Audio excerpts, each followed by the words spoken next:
Students, आज हम पढ़ेंगे हमारे कक्षा 12 विषय हिंदी। हिंदी में हमारे दो पुस्तक है, जिसमें दूसरी पुस्तक जो है पीयूष परवाय।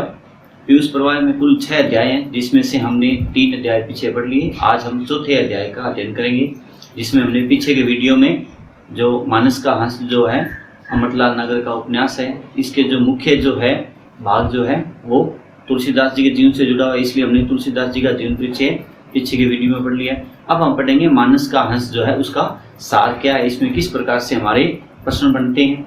अब देखिए, मानस का जो हंस है वो एक उपन्यास है अमरलाल नगर का, हमने पीछे पढ़ा था। इस उपन्यास में मानस का हंस जो पूरा उपन्यास है, इसमें कुल 31 भाग है, जिसमें से हमारे कक्षा 12 जो है उसके अंदर 27वां भाग इसमें दिया है। चलिए सबसे पहले हम देखते हैं मानस का हंस जो है ये एक अर्ध ऐतिहासिक व जनश्रुतियों पर आधारित क्या इसका विषय है। जनश्रुतियों पर आधारित इसका कह सकते हैं विषय है। ये तो आपकी इसकी पहली। अब बात आती है कि ये अमरलाल नगर का क्या है, एक उपन्यास है। तो हम देखें कि इस उपन्यास में कुल पात्र कितने हैं, किस प्रकार से इसमें घटनाक्रम चलेगा। तो देखिए, इसका मुख्य जो पात्र है वो है हमारे महाकवि तुलसीदास जी है, और दूसरी इनकी जो है पत्नी रत्नावली है इनकी पत्नी। उसके बाद विक्रमपुर के राजा है, विक्रमपुर के राजा भगत, ये इसमें पात्र है। उसके बाद में एक टोडर नाम से जो है व्यक्ति है, दूसरे जो व्यक्ति है वो है गंगाराम नाम से। ये टोडर और गंगाराम दोनों क्या है, हमारे जो तुलसीदास जी हैं इनके मित्र है। उसके बाद में एक नथु नाई नाम का व्यक्ति है, जिसका भी इसमें थोड़ा रोल आएगा। एक है प्रभु दत्ते, उनका जो है शिष्य। ये कुल हमारे इस उपन्यास में कितने पात्रों का रोल रहेगा। अब बात आती है, इस उपन्यास में देखा जाए तो मुख्य रूप से राजापुर व काशी का इसमें घटनाक्रम आएगा। राजापुर तो उनका मुख्य रूप से तुलसीदास जी का क्या था, जन्म स्थान था, और काशी में उन्होंने अपना जीवन व्यतीत किया था। अब देखिए, अर्ध ऐतिहासिक व जनश्रुतियों पर इसका क्या आधारित क्या है, हमारा इस उपन्यास का क्या है विषय है, मानस का हंस। अब देखिए घटना क्या हो रहा है। घटनाक्रम ये है कि काशी के अंदर मठ है, मठ यानी धार्मिक स्थल को कहते हैं। काशी के अंदर मठ है, उस मठ का जो नाम है वो है लोलारक कुंड। लोलारक कुंड में क्या है, एक मठ है। उस मठ में क्या है, तुलसीदास जी अपना जीवन व्यतीत कर रहे हैं। तो लोलारक कुंड का जो मठ है, इस मठ के अंदर भगवान श्री कृष्ण का मंदिर है। यहाँ से हमारा इस उपन्यास का जो 27वां भाग है इसका बिंदु आरंभ होता है। तो लोलारक कुंड के मठ के अंदर भगवान श्री कृष्ण का क्या है, मंदिर है, और उस मंदिर में जो है पुजारी के रूप में कौन है, हमारे तुलसीदास जी। ठीक है, मंदिर में बैठे। अब क्या है, मंदिर के अंदर क्या है, आरती का कार्यक्रम होता है, आरती होती है। आरती के बाद क्या है, तुलसीदास जी की भक्तों के साथ क्या हो रही है, चर्चा। भक्तों के साथ क्या होती है, भक्ति भाव की चर्चा होती है। उसके अंदर वो क्या करते हैं, भगवान श्री कृष्ण की भक्ति का क्या करते हैं, महत्व बताते हैं। भगवान श्री कृष्ण की भक्ति का भक्तों को महत्व बताया जाता है। भक्तों ने उनका महत्व को सुना और उनके माध्यम से ये कहा कि जो ईश्वर के जो सभी रूप हैं, उन सभी रूपों के प्रति वो क्या करते हैं, श्रद्धा व्यक्त करते हैं। देखिए, अब हमारे सामने छोटी सी बात आती है कि तुलसीदास जी जो है वो तो किसके हैं, राम के भक्त हैं।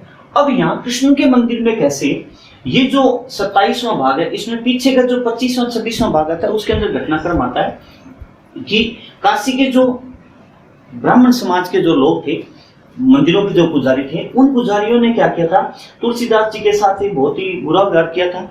ठीक है, इस कारण क्या है, तुलसीदास जी के जो मित्र हैं ये टोडर और गंगाराम और राजा भगत, तो मुख्य रूप से टोडर और गंगाराम के सहयोग से क्या करते हैं, इनको लोलारक कुंड का एक मंदिर है, कृष्ण जी का मंदिर है, उसके अंदर पुजारी की समस्या थी। तो उस समस्या के कारण क्या करते हैं, उनकी भक्ति की भावना को देखते हुए उन्होंने कहा कि बार बार अलग मंदिरों में आप जाओगे तो वहां पुजारी आपको क्या करेंगे, परेशान करेंगे।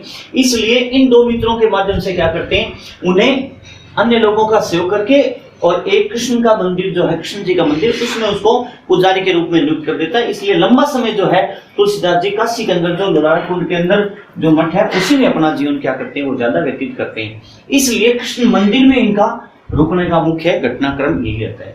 कृष्ण भक्ति का वो क्या करते हैं, मैं तो बताते हैं, वो कहते हैं जाकी रही भावना जैसी प्रभु मूर्ति तीन देखी वैसी।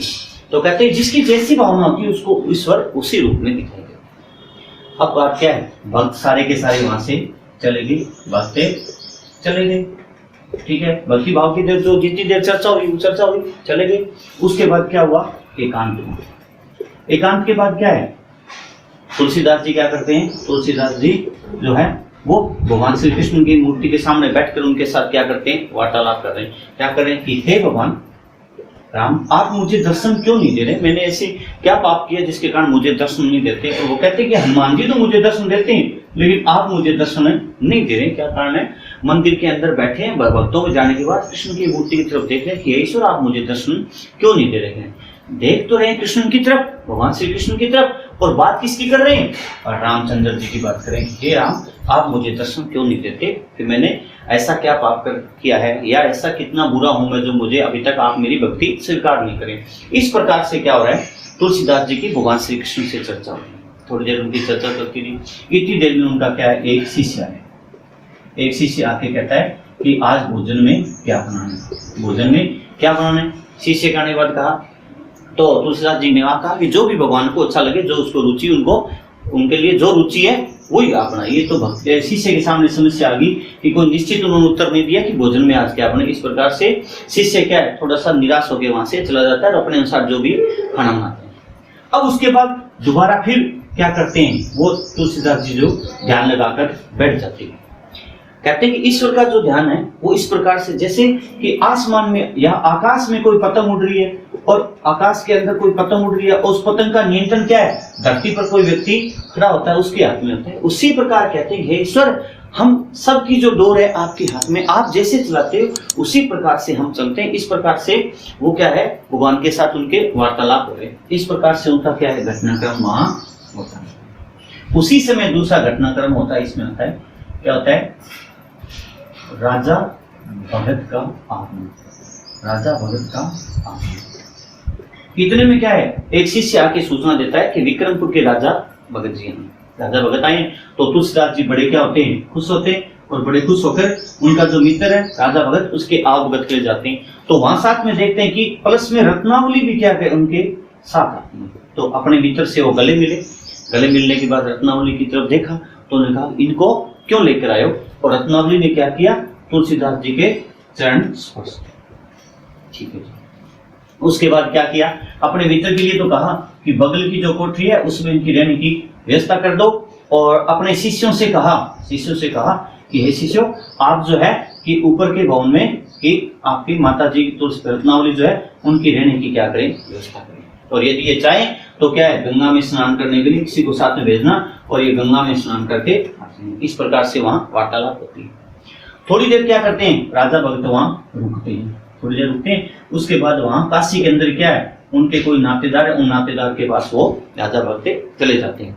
क्योंकि राजा भगत का अब यहाँ से एक हमारा दो अंक का एक क्वेश्चन बनता है। क्या बनता है, एक क्वेश्चन बनता है हमारा दो अंक का, कि राजा भगत का रत्नावली को काशी में लेके आने का क्या उद्देश्य था, कि वो तुलसीदास जी से उसे मिलाना चाहते थे। मुख्य उद्देश्य ये था कि वो गृहस्थ जीवन जिए, साथ में भक्ति करते हैं। यहीं से एक छोटा सा प्रश्न था, ये बात आती है। तो क्या है, वो राजा भगत क्या है, नातेदार के पास चले जाते हैं और रत्नावली को वहां आश्रम में छोड़ देते हैं।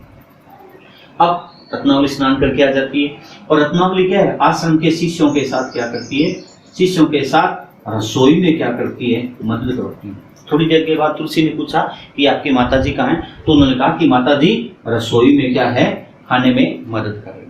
अब आश्रम के अंदर जैसे ही सूचना पहुंची, सारे लोग बड़े खुश हुए। सारे खुश हुए कि तुलसीदास जी की पत्नी आई है, तुलसीदास जी की पत्नी आई। तो सारे लोग जो आश्रम में सब में हलचल हुई और सारे बड़े खुश हुए। अब क्या है, जैसे ही तुलसीदास खाना खा रही तो उनको खाने में क्या है, बड़ा एक स्वाद अनुभव हुआ। कारण कि पहली बार लंबे समय के बाद क्या है, उनको घर के मतलब उनकी घर की पत्नी से बना हुआ खाना उनको खाने का सुख प्राप्त हुआ। तो तुलसीदास जी को अच्छा भी लगा। अब क्या है, अगले दिन की घटनाक्रम क्या होता है? अगला एक नया घटनाक्रम होता है टोडर का आगमन। टोडर का आगमन, ये इतना ही होता है इसमें। राजा भगत का आगमन हुआ, राजा भगत अपने नातदार के पास चले गए और रत्नावली वहां आश्रम में रुक जाती है। ये इतना ही घटनाक्रम होता है। यहाँ से एक दो का क्वेश्चन होता है।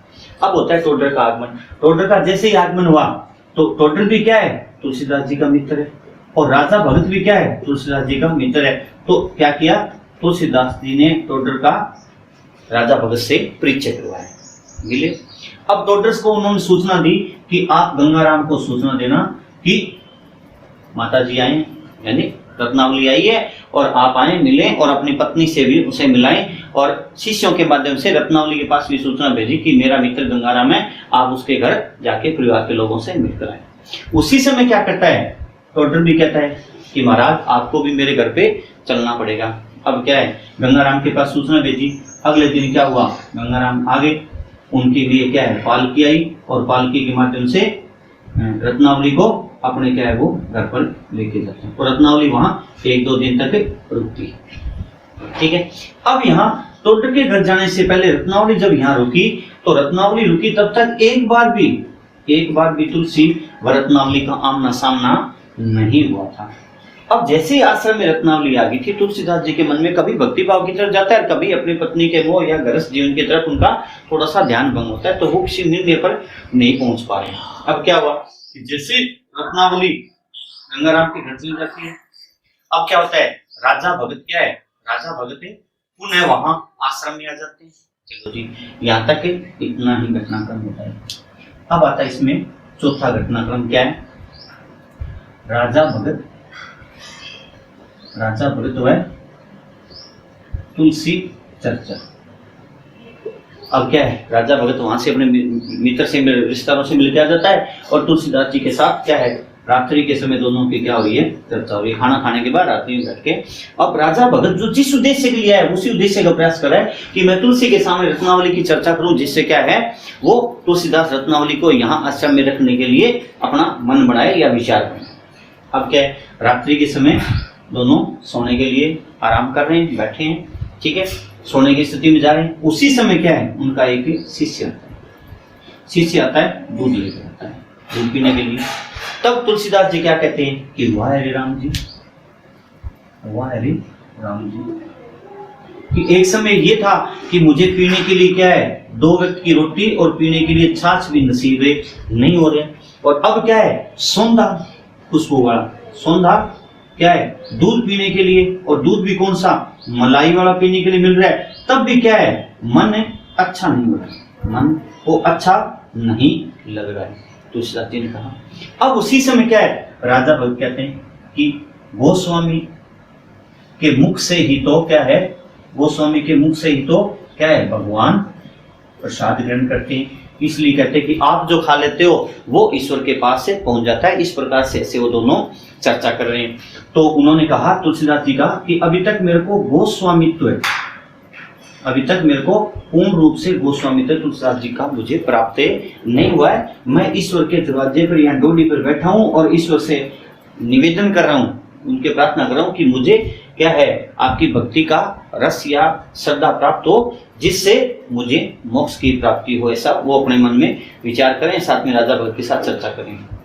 उसी से मैं राजा भगत ने कहा, कहते कि सच्चा जो कि आप जो है सच्चे गोस्वामी के रूप में हो। तुलसीदास जी कहता है मैं सच्चे गोस्वामी के रूप में नहीं हूं। तो तुलसीदास जी कहते हैं कि सच्चा जो गोस्वामी होता है वो तो कहते हैं कि पानी पर चल सकता है, पानी पर चल सकता है और पैर भी उसके क्या हो? गीले न हो, ऐसी स्थिति होती है। इस प्रकार से उनके मध्य क्या हो रहा है? वार्तालाप हो रहा है। ये वार्तालाप उनका क्या है? 4.1 यानी जारी रहते हैं। उसी समय क्या है? राजा भगत ने देखा कि तुलसीदास जी के सामने बात हुई, वैसे तुलसीदास थोड़ा सी देर क्या है? चुप होते ही राजा भगत को क्या करता है? मौका मिल जाता है। राजा भगत को क्या है? मौका मिला। यहाँ से थोड़ा इसको साफ करते हैं। अब क्या है कि जैसे ही राजा भगत को मौका मिला तो उन्होंने प्रयास किया कि मैं अब रत्नावली के बारे में क्या चर्चा कर सकता हूं। अब देखिएगा हम 4.1। अब क्या है? राजा भगत और तुलसी क्या कर रहे हैं? राजा भगत और तुलसी दास जो है वो भक्ति भाव पर क्या करें? चर्चा करें। उसी समय कहा है, कहते हैं कि जब दो भक्त मिल जाते हैं, राजा भक्त ने क्या कहा, जब दो भक्त मिल जाते हैं तो इसी प्रकार से क्या है, भक्ति एक पराकाष्ठा पर पहुंचती है। तुलसीदास जी उस समय क्या होती है, चुप हो जाती है। उसी समय क्या है, राजा ने क्या किया, कमजोर नब्ज देखी कि तुलसीदास जी भक्ति की बात आते क्या है, थोड़ा सा सुस्त हो रहे हैं, तो उन्होंने कहा कि भैया कि ऐसी तपस्वी नहीं देखी, ऐसी तपस्वी नहीं देखी। कैसी, क्या कहता है, भोजी जैसी तपस्वी मैंने नहीं देखी। अब कैसे, तुलसीदास जी फिर चुप हो गए, उन सोचने लगे, कान की रत्नावली की चर्चा हो रही है, ठीक है, रत्नावली के बारे में चर्चा हो रही है कि रत्नावली एक ऐसी है कि भोजी का मतलब रत्नावली यानी तुलसीदास की पत्नी के लिए वो कह रहा है कि ऐसी मैंने भक्तन ने नहीं देखी। कैसी भक्तन नहीं देखी? अब तुलसीदास जी कहते हैं कि आपके क्या है, पूजा की सामग्री से जाती है, यानी तुलसीदास जी तो रह रहे हैं काशी में, और रत्नावली कहाँ रह रही है, रत्नावली जो है वो रहती है राजापुर में। इसके हम लोग कहते हैं कि उनकी जो पत्नी रत्नावली है वो रोजाना उनकी क्या करती है, पूजा की सामग्री सजाती है, ठीक है, उनके कपड़े भी धोती है, ठीक है, पूजा की सामग्री लगाती है, कपड़े धोती है, और जो उनका घर है, कमरा है, उसमें झाड़ू लगाती है, और उनके लिए क्या है, खाना बनाती है, और खाना क्या है, किसी कंगले या गरीब को खाना खिलाती है, और खुद जो है 2 सूखी रोटी खाती है, ठीक है, और सूखी साग भाजी के साथ वो खाना खाती है। यहाँ से क्या है, उनकी भक्ति का पता चलता है। अब होता क्या है कि यहाँ बातें आई, अब उसके बाद क्या है कि ये बातें सारी जब तुलसीदास जी ने सुनी, तो सुनने के बाद उनके मन में भी क्या है, अपनी पत्नी के प्रति श्रद्धा भाव उत्पन्न हुआ, और उनकी भक्ति से वो भी बड़े खुश हुए। अब यहाँ राजा भक्ति की बातें। अब उसी समय क्या है, टोडर राजा। अब क्या होता है, टोडर प्लस में राजा प्लस में शिष्य प्लस में गंगाराम, ये सारे के सारे लोग क्या करते हैं, वो चाहते हैं कि रत्नावली की प्रशंसा की जाए, रत्नावली की क्या की जाए, प्रशंसा की जाए, जिससे क्या है, तुलसीदास रत्नावली को अपने आश्रम में रख लें। टोडर भी क्या करता है, रत्नावली की प्रशंसा करता है, राजा भक्त भी रत्नावली की और भी बातें बताता है, ठीक है। उसके बाद उनके शिष्य भी कहते हैं, यानी सभी लोग जो घूम फिर के बातें आती है तो सारे के सारे क्या है, तुलसीदास जी कहते हैं, तुलसीदास जी से उनके शिष्य भी कहते हैं कि माता जी के आने से हमें बहुत सहयोग हुआ, और माता आश्रम में बहुत ही मतलब एक अच्छा वातावरण भी बन गया। गंगाराम भी क्या करता है, प्रशंसा करता है। ये सारी की सारी बातें क्या है, तुलसीदास जी पर एक प्रकार से क्या बन रहा है, दबाव बनाया जा रहा है कि वो रत्नावली करती है। अब उस समय क्या है, वहां भक्ति भाव की क्या होती है, चर्चा होती है। तो उन्होंने कहा कि सारे के सारे जो गोस्वामी हैं, जैसे वल्लभाचार्य गोस्वामी थे, वो सारे के सारे या अन्य जो गोस्वामी वहां बटेश्वर मिश्र जो हैं, वो जो है वो लोग भी, सारे के सारे जो संत लोग हैं, वो सारे के सारे क्या करें, गृहस्थ जीवन जी रहे हैं, और गृहस्थ जीवन जीते वो क्या करते हैं, भक्ति करते हैं। इसलिए वो क्या करते हैं, तुलसीदास जी पे दुआ कर रहे हैं। लेकिन तुलसीदास जी कहते हैं कि नहीं, कि आज जो है वो समाज की स्थिति क्या है, बदल गई है, आज समाज की स्थिति बदल गई है, इसलिए ऐसा संभव है नहीं हो सकता, और सभी बातों के आधार पर क्या उनके आपस में विरोध और मते चलते रहते हैं। यहाँ से बातें उनकी पूर्ण होती है। अब उसी समय क्या है, नथु नाई आता है। अब क्या है, नथु नाई प्लस में तुलसी चर्चा, अगला जो घटनाक्रम होता है तुलसी चर्चा, नथु नाई व तुलसी चर्चा। नथु नाई जो है वो क्या करता है, तुलसीदास जी की दाढ़ी बनाने के लिए आता है, ठीक है, दाढ़ी बनाने के लिए आया।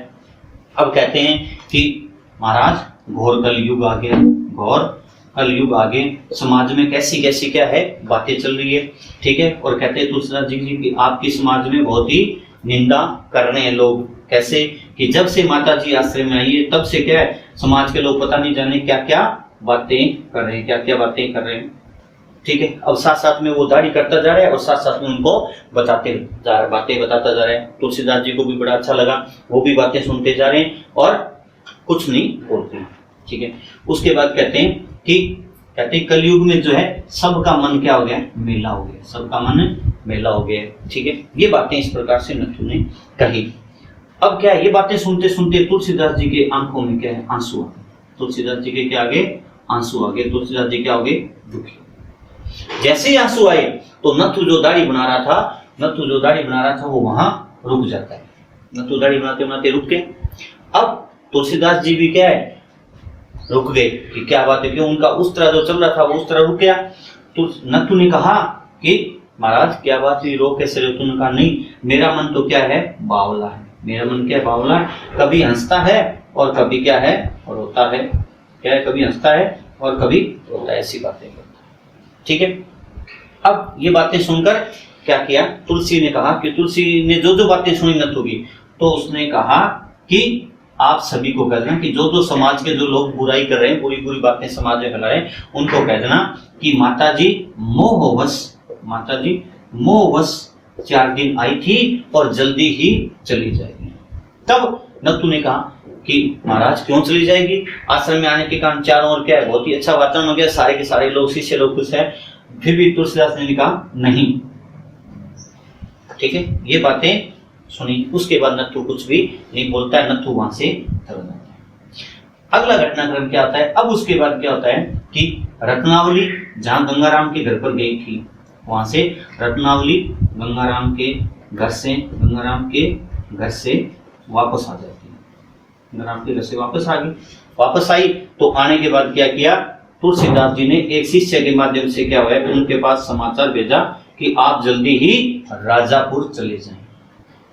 अब जैसे ही सूचना भेजी, रत्नावली को भी बड़ा दुख हुआ। अब दुख होने के बाद क्या है, फिर भी उन्होंने भी अपने शिष्य के पास सूचना भेजी कि ठीक है, मैं क्या है कि मैं राजापुर चले जाऊंगी, लेकिन मैं एक बार उनसे मिलना चाहती हूँ।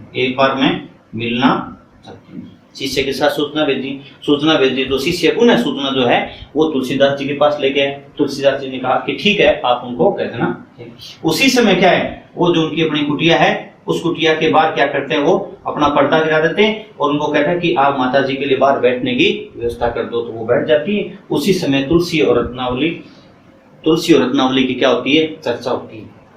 तो उन्होंने कहा कि मैं जैसे गंगाराम के घर पर गई थी, मैं जब गंगाराम के घर पर गई तो आपकी जो पुस्तक है रामचरितमानस, उसका मैंने क्या किया, अध्ययन किया, और यह मुझे वाल्मीकि की जो रचना है रामायण, उससे भी मुझे क्या लगी, श्रेष्ठ रचना लगी। ये बातें उसने रत्नावली ने कही। तो तुलसीदास ने कहा नहीं, उस आदि कवि से मेरी तुलना नहीं हो सकती देवी।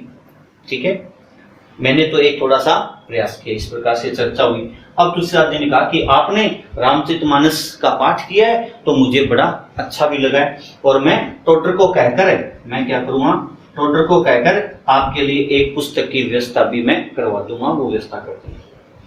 अब उस समय कहते हैं कि रत्नावली और तुलसीदास जी जब चर्चा चल रही है, तो उस समय रत्नावली से तुलसीदास जी ने कहा कि सेवक का धर्म कठिन होता है, कि देवी सेवक का धर्म कठिन होता है, और वर्तमान में जो है वो समाज की स्थिति जो क्या है, बदल चुकी है। पुराने समय में जो गोस्वामी जो थे, जो गृहस्थ जीवन जीने वाला था, ऐसी आज हमारे समाज में स्थिति नहीं है। ये बातें उन्होंने कही। अब क्या है, जैसे उन्होंने बातें कही, टोटर की भी उन्होंने बातें कह दी। अब पता चला, रत्नावली ने मन में सोचा कि ये मुझे साथ में नहीं रखेंगे, तो उन्होंने कहा कि मैं आपसे एक भिक्षा मांगती हूँ। रत्नावली ने क्या भिक्षा मांगी कि मेरी मृत्यु से पहले एक बार मुझे आकर क्या है, अपना श्रीमुख क्या है, आप मुझे अपना श्रीमुख दिखा देना। तो तुलसीदास जी ने कहा ठीक है, कोई बात नहीं। उन्होंने उनके लिए एक पट्टी की व्यवस्था भी कर दी। अब उसके बाद कहते हैं कि रत्नावली राजापुर चली जाती है, तुलसीदास जी वहां रुकते हैं। ठीक है, ये तो हमारा 27वां भाग था। इसमें आगे के भाग में देखते थे तो कहते हैं कि तुलसीदास जी ने अपना अंतिम समय जो था वो राजापुर में ही व्यतीत किया था। अपनी पत्नी की मृत्यु से पहले वो वहां पहुंच जाते। अब ये था हमारा मानस का हंस का। इस प्रकार से ये इसका सार्थक घटनाक्रम था।